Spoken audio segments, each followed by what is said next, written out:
This podcast was produced by OAR FM Dunedin with support from New Zealand On the Air. To all diverse rangatahi, do you often feel like your experiences go unheard, as if people put you in a box? We are Unboxed Identities on OAR FM Houston. Together, we unpack the identities we are boxed in.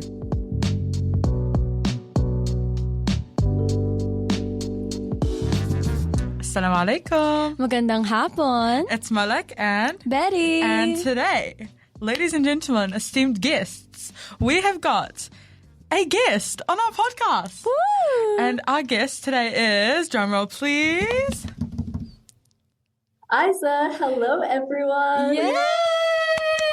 Guys, we are so excited to have Aiza with us on our podcast. Aiza is actually going to be our first guest from, physically from another city. Yeah. Yeah. Enough glazing, Aiza. Do you want to introduce yourself? Where you're from, age, anything else you want to shout out? Yes. Kia ora, everyone. My name is Aiza Mustasam. I am from Lahore, Pakistan. I moved here to Aotearoa when I was around 7 years old. 6, 7. Sorry. And I've been I've been loving it ever since. I do miss the food. I miss my grandparents. So real. I miss the man yelling garam ande, hot eggs at 9 p.m. in the night. Yeah, I miss Pakistan a lot, but I mean, I'm honestly so grateful to also be here in New Zealand. That's a little bit about my background. Beautiful. Thank you so much, Aiza, for that. So we are going to be moving on to a quick fire segment for today's episode, which is, highlight, lowlight, and what you're excited for this week. So who would like to start? No? Me? Okay. So my highlight, my highlight for this week, guys, this week is that Loki been goated. I did last night. Okay, this is probably a low light. Last night, not low light. Okay, middle light. Middle light. Oh, this is a new thing. Okay, middle light. Okay, girl group. My middle light is that yesterday I had a 3-hour-long meeting with Make It 16, and I went to sleep straight after. It's a middle light because it was long, but it's a highlight because it was pretty good. It was a good productive meeting. And low light, okay, I guess I just combined it. What I'm excited for this week is so much stuff. Number one, it's Eid Mubarak, whānau. At the time of recording this. At the time, freak that. Yeah, true. At the time of recording, is Eid al-Adha on Thursday, 28th of, what month are we? May. And also my brother is coming down from Melbourne tomorrow night, which I'm so excited for. Lovely. I haven't seen that guy since October. I went to Palestine and back, and I still haven't seen him. So I've seen Palestine before my brother, who lives in Australia, which is funny. And what else? Oh, my friend's coming down this week. As of the time of recording, Lola, I think you guys know her. And shout out Lola Fisher. Yes. And yeah, I think that's about it. I'm really excited for this week. Also, I got a sewing machine from school. I borrowed it for 6 days. Oh, wow. That's really weird because I'm not going to be at school for 6 days. So it's I got to do some work. But yeah, That's I will true. pass it to Aiza. Thank you. Okay, low light of this week. It was probably, I felt so sick today in the morning. I think it's just a cold. Whenever I wake up, it's just the cold attacks me. And I sometimes don't even want to get out of bed because I just, it's so bad. But I'm doing fine now. One highlight of this week was definitely this podcast recording, Unboxed Identities. I've been looking forward to this since all week. I've been telling all my friends about it. So I'm really happy. Such a cutie. Shayla. And then one thing I'm looking forward to. After this recording, I'm off to this program I got accepted into. It's a hosting and presenting program. Oh, wait, what's yeah, that? so it's just love basically. Thank you. It's taking place at a church. That's the venue, and you go there. You're You improve your public speaking skills, your presentation. It's super fun. I'm very, very excited. That's so exciting because, Aiza, we know that you do a lot of that public speaking type thing. We'll get into that later. That's so cool. I'm so happy for you. And BT? I've had a lot of lowlights just because I've been very sick the past few days. Yeah. So that wasn't fun, guys. And then on top of that, I have a lot of assessments. Assessments. Boo. Boo. Literally boo. But a highlight of the week was definitely hanging out with Malak over the weekend. It was really fun. It was. We were doing some great mahi. Yes, we did. We code switched, right? We were colleagues in the AM and then thrifting buddies in the PM. And it was really nice. That's a big highlight of my week. Aww. And what I'm excited for, I'm not really sure. Like, 'cause, okay, looking at my calendar right now, all I can see is assessments. And, my birthday, Lamphao. Yeah, true, guys. I'm turning 18. Oh. Tomorrow. Whoa. Tomorrow. At time of recording? No, not tomorrow. Fuck, my bad friend. 2 days. In 2 days. After recording. Yeah. I thought today was May 28th. Huh? Okay. I'm such a bad person. I'm so sorry. You're fine. Yeah. Yeah, gorgeous. Okay, well, sounds like we're all having good weeks so far. And some of us have to become better friends over here. So we shall move on to the next part of this episode, which is all eyes on Aiza. Oh, that's a good one. I love that. That's a good one. We're naming that. Oh, that's good. That's official. All eyes on blank. Okay, that's gorgeous. So, throwing it heavy with the first question. Aiza, what has your growing up story been like? Are there any certain stories, experiences, perspectives you hold that you want to share about your identity within this? Thank you for that question. That's very loaded, but I think the biggest thing is the fact that I feel like I don't belong in either Pakistan or New Zealand, and I feel like immigrant children can relate to this so much. Yeah, real, this country, and you come to this new place, and you're like the different one out there. And then when you go back for vacation or something, it's like you've become too Western. Yes, and so I think that's just like something I've really struggled with, and like especially going back to Pakistan in December last year. And, Wait, not we were being both able in our to... motherlands in December last I know, year. at the same time. That's goated. Exactly. But not being able to speak Urdu as fluently as I could, and then not having like the same viewpoints that many of, the people have there. It's just, I think it was definitely such a huge struggle for me, but it opened my eyes a lot. And it made me realize that I think you just have to be really strong in who you are and create your own space of belonging, Exactly. If you don't find it, be that belonging. Yeah. Protocol. And then, go on, Molly. Oh, no, I was just going to ask, when did you migrate here? 2016. Wow. So quite a long time ago. 10 years ago. Around, 10 years ago. That's insane. But I think also in Pakistan, going back just last year, which was my first time in 6 years going back. Oh, whoa. And so just hard. I feel like when I was in Pakistan, I was just so shocked at the state of what it had become. I think growing up there, I was so blinded by my childhood innocence to really see what was happening. And so going back, seeing all this new, it felt so dystopian, seeing the difference between the elitist class and then the lower class, women's rights, the human rights, the climate change. And it just it made me reflect so much on my entire journey and just be so grateful for where I am today, and so grateful and privileged that I have a voice to be able to speak out against these dangers. So that's a little bit of my background, and I think that's also why I'm so passionate in what I do, being a voice for those who are unable to raise their voice. Wow. That's Thank you. powerful. It is very powerful. I told you she's cool, bro. No, that's so fair. Thank you so much for sharing that. And speaking of your passion, what you do, what do you do? Sorry, what type of activities are you involved with that you want to share more about? Oh, so much. This year I am the head prefect of Tauranga Girls College. guys, Which is- before we open this call, I was like, do we have the head prefect of Tauranga Girls College right here? That's so true. Yeah, no, it's such a huge honor, and especially because I think that I get to represent so many hijabis being in this leadership position. But yeah, I've held a lot of leadership roles. Like last year, I was student representative on the board of trustees, so a lot of governance work that I did. And then I've been very passionate about climate change and continue to stay passionate about it. In year 11, I wrote and directed an entire play called Seeds of Change. And we sold out. Our shows were completely filled, 200 audience members.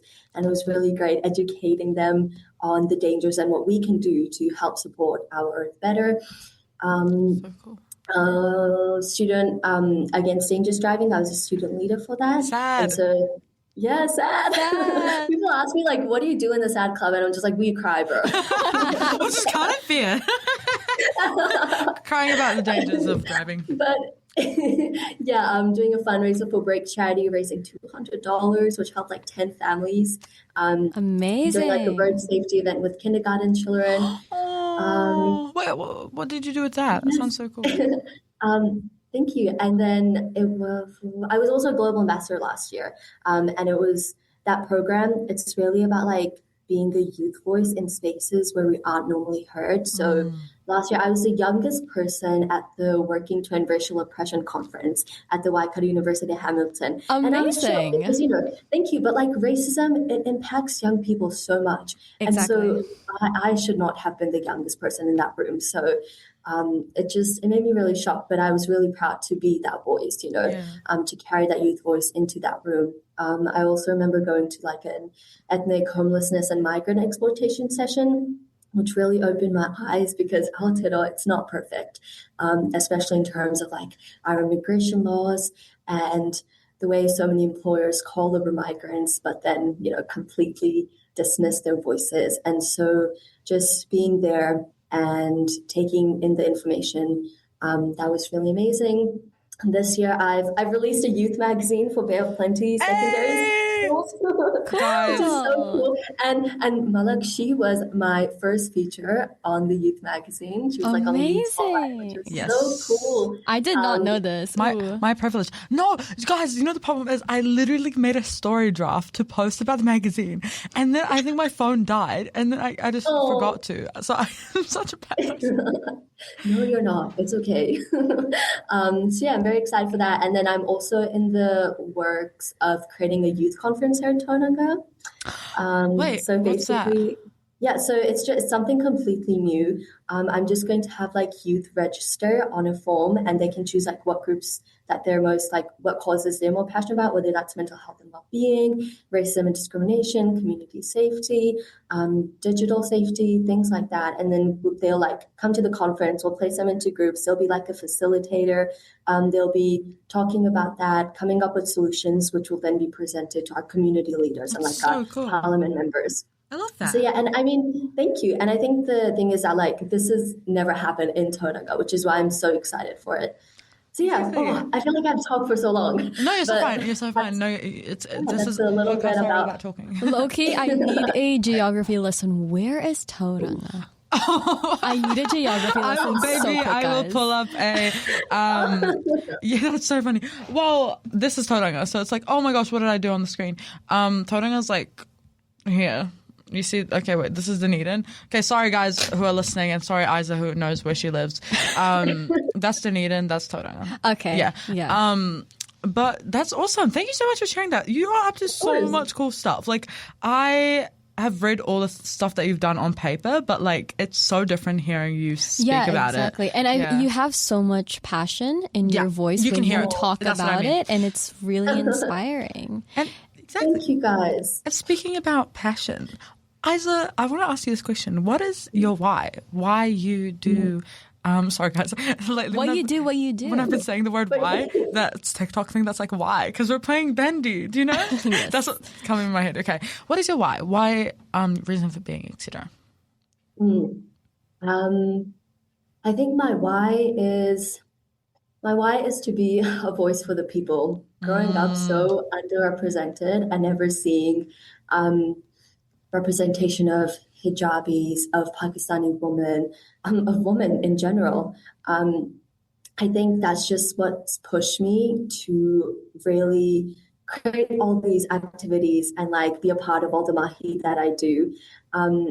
Also, I just believe that us young women have such powerful voices that need to be heard way more. And so my why is definitely to be creating spaces and telling others that it is okay to speak up. You know, it is okay to talk about things that you don't like. It is okay to challenge things that you don't like. You know, it's okay to find things that are not okay and to speak up about it. And yeah, I think that's my biggest why, and just to be a voice for the people.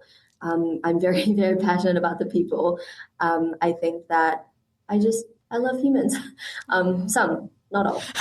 Let's clarify that right now. I love that. Thank you so much, Aiza. And again, like we can hear the passion in your voice, and I love that so much.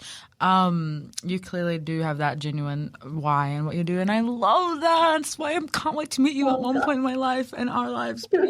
I wish I was there with you guys right now, sitting next to you. One day. Trust. One day. Okay, so beautiful. Thank you so much. That is the first part of our episode done, and now we are going to be moving on to the drum roll, please. Identity wheels. So how this is going to work? We're going to run a segment audio, and then we're going to spin a wheel at that time, and then there's going to be questions on either food, friendship, racism, religion, growing up, all that fun stuff. And we are going to have a conversation about that. So without further ado.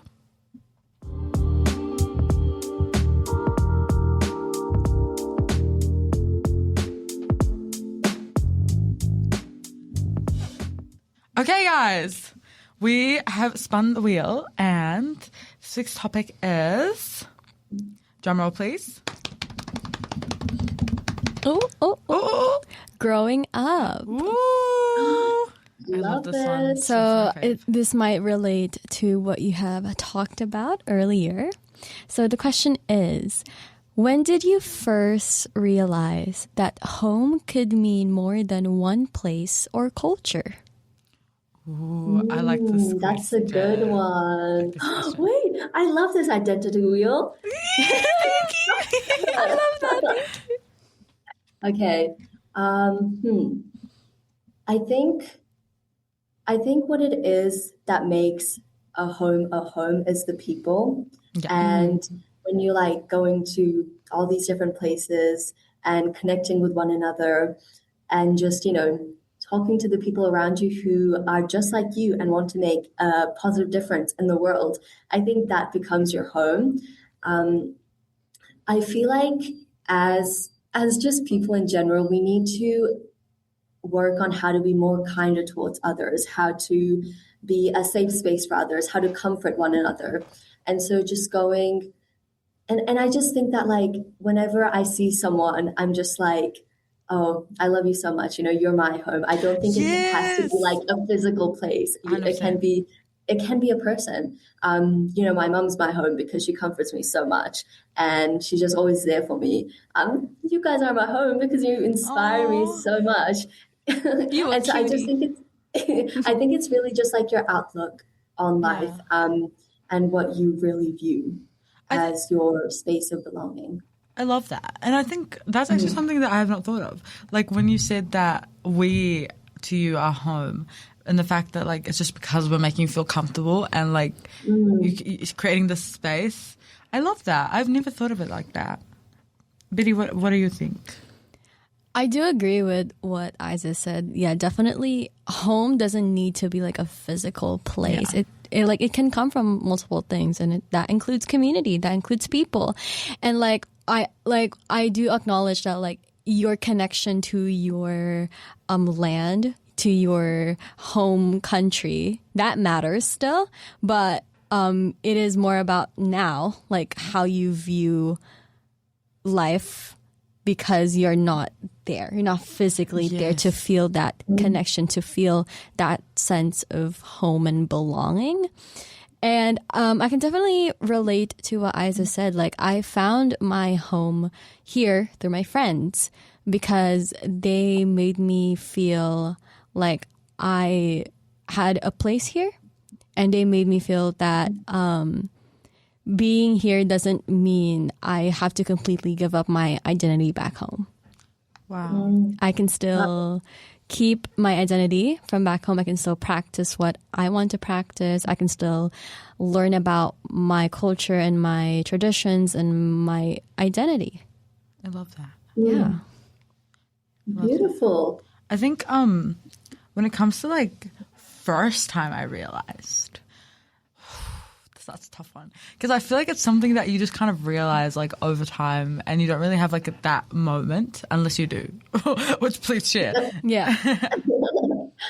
But like, this is so tough. I think for me it was when I went, that moment when I went back to the motherland after Palestine. Sometimes I say motherland, but I remember that some people don't actually know who I am. So it's like I kind of have to give a little bit of more context.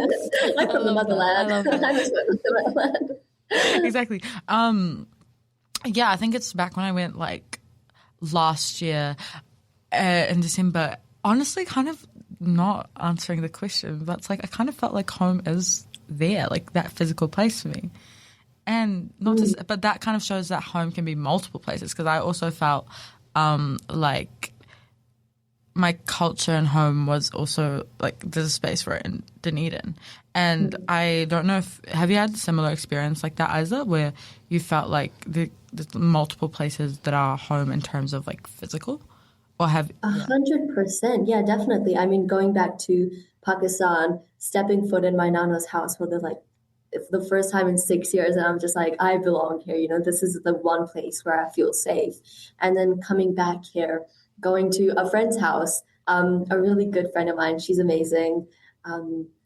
And she's also from the Philippines, so I feel like she... Oh my God. Oh my God. That was good. But yeah, I mean, her home is just like such a comfort place for me, especially because of her parents. They're the best. I love and that. so like, yeah, just going there and eating milk and cookies. And I'm just like, this is, where I feel at home. So I think I think you should never limit yourself to one place. That's the biggest thing. That's and true. to really make your mark in this world, be like, just say that you belong everywhere. Period. Because there's no one to tell you that you don't. Yeah. You should never be afraid to take up space. We've been saying that since the first episode. I love that. Exactly. I love that. And that's so true, because we are taking up space here. And we are unapologetically doing that. Exactly. And I feel like this podcast, oh my gosh, when I said that, it sounds like when the lady goes, this podcast was produced by, or if... I love that. But like the fact that we're creating this space, like I feel like this can create a space of home to some people. Yes. Does that make sense? Yes, I agree. No, when I was listening to the first episode, I was like sitting in my bed and I was sipping my chai. Period. This is like, I felt so comfortable listening to you guys, and it really just felt like a natural conversation than like two people lecturing me, And so I think that's like the main goal of Unboxed Identities. And so I just think you guys have been so successful in that. And I really, really admire that. And like I said before, you guys are a home for me. Like this podcast is a home. Oh, I'm gonna cry. So cute. Cry, guys. Oh, well, I love that. Thank you guys so much. That does wrap us up for this episode. So the ending on a high note. But Aiza, what we do like to do at the end of our episodes is give you a moment to shout out either someone, something, somewhere that you want to share, whether that be an opportunity, a deadline, a person that you have been admiring lately, a pop star, a movie that you like anything that you want to shout out. Oh, okay. Does it have to be like somebody alive? No, it can be whatever you want. It can be anyone and anything. Okay. Okay, so in drama, we're doing a devised piece right now, and I'm focusing on like misogyny in Pakistan. So I have to create a drama piece around that. And one person that really inspires me and I want to give a shout out to is Fatima Jinnah, who was the sister of the founder of Pakistan, Quaid-e-Azam. And she was a political leader during those times when Pakistan was founded. And as a woman, it must have been so tough for her. So just hearing more about her story and the challenges she went through to really fight for women and be a strong voice for a group that's so oppressed. That's my shout out to her. I would love to meet her. I love that. I love that. History teaches us a lot of things. It really does. And inshallah, one day you do get to meet her. In Jannah. But yeah, thank you so much, Aiza, for being here with us. Thank you for having me. I love you guys so much. Thank you for your support and appreciation. It genuinely means the entire world to us. So yes. Yeah. So yeah, ma'alaikum salam. Pa'alam. Goodbye. That's today's episode of Unboxed Identities. You can find more episodes on oar.org.nz, Spotify, and Apple Podcasts. Remember, you don't have to fit into the box to belong.